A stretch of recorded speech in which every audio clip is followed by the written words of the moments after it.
I just wanted to show you what we use to water our horses, because our system over at the barn is currently frozen solid.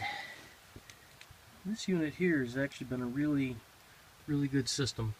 It's a Woodford, probably can't read that right now, but I've had this thing for about 15 years now. Put a little bit of water in, because I already filled most of the horse's water up. So we'll just put a little bit in there. But this is a pretty good little unit. I've got it under an overhang, so that is very helpful. I did not have it under an overhang when did not have it under an overhang when I had it underneath the house before. Not underneath the house, in the front of the house. I do now. Operates pretty smoothly. But this is the trip that my wife has to make every morning in order to water the horses. So I'm not sure if you can see the one on the barn yet, but the one on the barn has a plastic line that goes down to a secondary water supply. And there's a little switch behind it.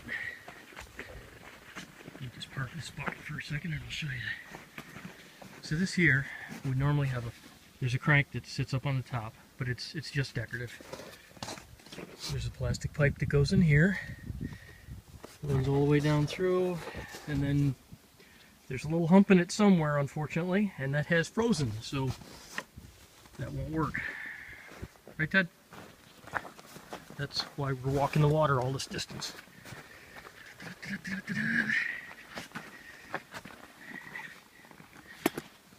don't lock this because we've had this thing freeze before, and it doesn't end well, does it, Ted?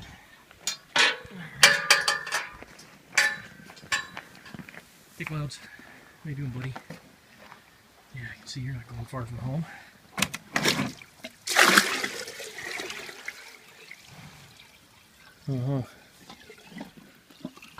Enough water for you, dude? Actually, I have more than enough. So I'll dump the rest of it right here, so that it won't be in our path and we won't slip and break our necks over it.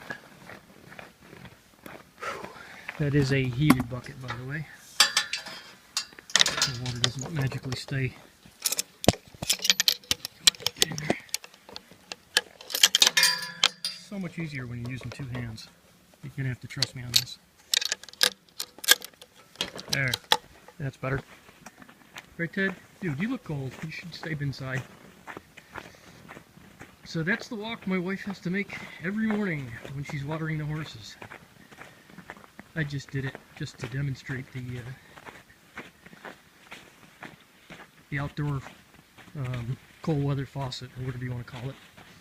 Anyways, the way that this thing works is the actual valve body is down at the bottom, and when you shut it off down at the bottom, there's a little pit that's got little stones in it and crap like that, and it drains out through the bottom of that thing. So it's actually a really handy little thing.